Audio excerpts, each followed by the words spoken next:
Écoutez le monde changer. À participation exceptionnelle, dépouillement exceptionnellement long aux États-Unis. On a parlé de suspense, de surprise, d'un président sortant mieux placé qu'attendu. On va rejoindre tout de suite notre tour de contrôle qui ne dort jamais à New York. C'est vous, Xavier Yvon, bonjour. Bonjour, bonsoir, je sais plus.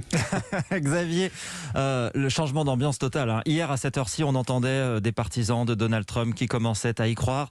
24 heures plus tard, et des millions de bulletins dépouillés depuis, Joe Biden s'est nettement rapproché de la majorité des grands électeurs.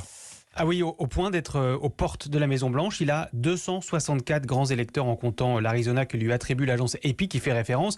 Vous savez qu'il en faut 270, on est donc plus très loin. Dans la journée, Joe Biden a remporté 2 grandes victoires, le Michigan et le Wisconsin, qu'il a donc repris à Donald Trump. Et ce qui s'est passé, c'est que le mirage rouge républicain d'hier a laissé la place à la réalité bleue démocrate. Hier, il manquait des millions de votes par correspondance, très majoritairement démocrates. Et au fur et à mesure qu'ils ont été ajoutés dans la journée, eh bien les écarts qui paraissaient énormes hier en faveur de Donald Trump se sont petit à petit réduits et Joe Biden a même fini par le dépasser dans le Michigan et le Wisconsin. Donc, je vais vous donner un exemple pour bien comprendre.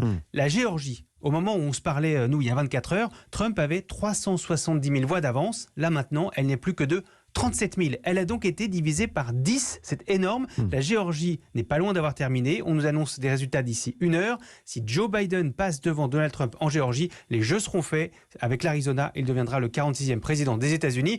Sinon, il lui reste encore le Nevada et la Pennsylvanie qui n'ont pas non plus fini de compter. L'un des 2 États suffit. La dynamique est donc clairement du côté de Joe Biden. Alors Xavier, ça c'est pour le résultat du dépouillement. Hein. Minute par minute, on le suit grâce à vous. Mais depuis hier, Donald Trump et son équipe annoncent des recours juridiques. Qu'est-ce qu'ils entendent contester ?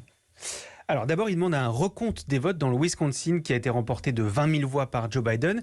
Et puis le camp Trump a aussi déposé des recours pour stopper tout simplement le dépouillement en Pennsylvanie et en Géorgie. L'argument, c'est que ces bulletins qu'on continue à compter sortent de nulle part et qui sont illégaux. Ce que même des figures du Parti républicain réfutent. Donald Trump, c'est important à noter, a envoyé un tweet au ton inhabituellement résigné tout à l'heure en parlant de ces armées d'avocats qu'il est en train d'envoyer. Il a écrit « À quoi bon ? Le mal est déjà fait ».